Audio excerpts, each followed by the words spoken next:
Vadgam seat falls in the Banaskantha region. It borders with Mehsana at some point, but in terms of the calculation of the seats, it falls with the Banaskantha region. And that is where Jignesh Mawani is in the fray. Where Mehsana was concerned, when it came down to 2017, couple of seats were taken by the Bharatiya Janata Party as well. Especially, this is where the Prime Minister hails from, Vadgaon, if one calls it. But strangely, that seat was won by the Congress. So the dynamics are very, very interesting when it comes down to North Gujarat. I'll bring in, before we cut across to Pankaj Upadhyay, who's reporting from Godhra, I'll quickly bring in Rahul Srivastava, our National Affairs Editor, who's in the studio with us. Rahul, the northern belt, the northern region of Gujarat, very, very important for the BJP to change the dynamic there. 2017, Congress had, taken at least 18 of those 32 seats. Rural in nature, in terms of demography, OBCs, Muslims, communities which you usually don't identify voting for the Bharatiya Janata Party. You see, Preeti, you have the OBCs, the Thakors basically, and Chaudharys, of course. And there is something about Chaudharys which you have to tell us, that why is it that everywhere there are Chaudharys, you have trouble for the BJP. In northern Gujarat, in Mehsana, Banaskantha and other districts, you have the Chaudharys who are up in arms, the Arbuda Sena, because of Vipul Chaudhary's arrest. So one can very clearly see a 50-50% split happening, because it is Shankar Chaudhary of the Banas Dairy and Vipul Chaudhary of the Dudhsagar Dairy. It's a dairy versus dairy, Chaudhary versus Chaudhary contest in this region. So if you are having a split in the Chaudhary vote. Now what is interesting is that the BJP last time around compared to 2012 actually polled a very similar amount of votes. But the BJP seat went down by 1. The Congress also voted very similar, but Congress maintained its hold in terms of number of seats won in this region. This time there is a third strong player, Aam Aadmi Party, especially in the urban regions of North Gujarat and North Central Gujarat has a good presence, whereas in North Gujarat one doesn't see much of the Aam Aadmi Party. But eventually in this region, I think the BJP seems to have done what is called micromanagement, though it has got tremendous amount of dissidence. Preeti, I'll tell you something very interesting. If you would have not noticed Mr. C.R. Patil anywhere in the campaign, right. Why is it happening? It's happening because Amit Shah is micromanaging. C.R. Patil has an aircraft or a helicopter to his disposal. Wherever there is a rebellion, Mr. C.R. Patil has to rush there and silence the rebellion. That's exactly what Mr. C.R. Patil is doing.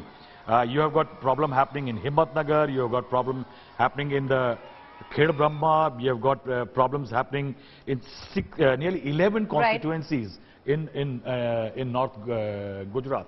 And that's where lies the BJP's headache.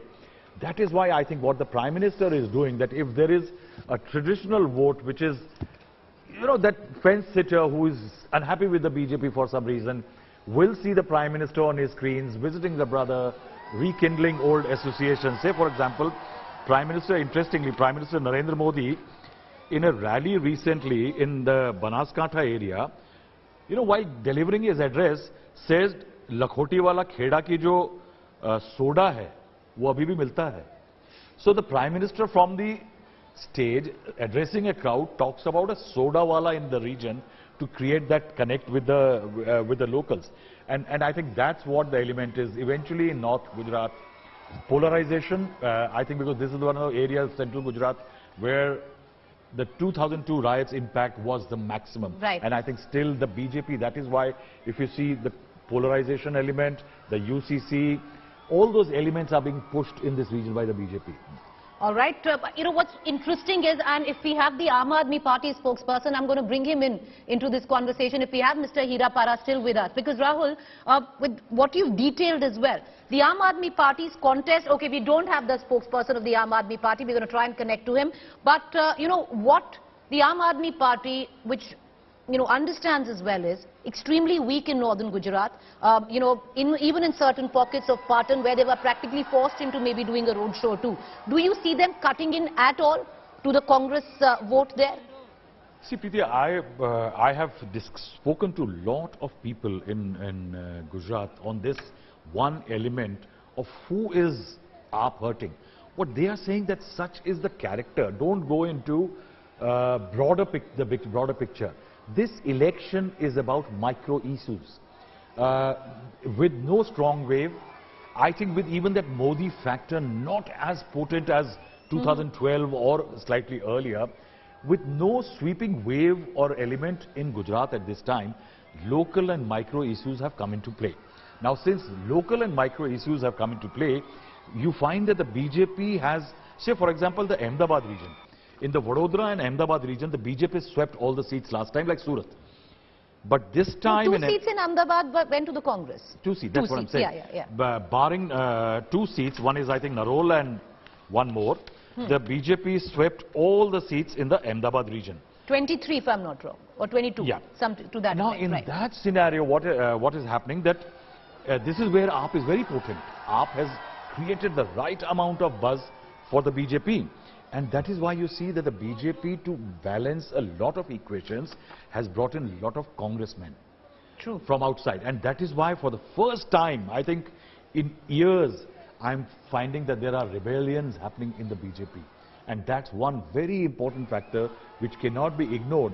That with, I have got a list of nearly 16 odd constituencies in this region, which were decided by a gap of less than 3,000 seats, votes.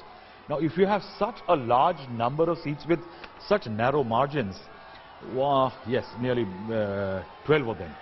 Now, if you have 12 seats with narrow margin and you've got 12 seats with rebels, this is where the BJP needs to be very cautious. Because if you see that the Congress already had an advantages in the area, the rebels will push the BJP.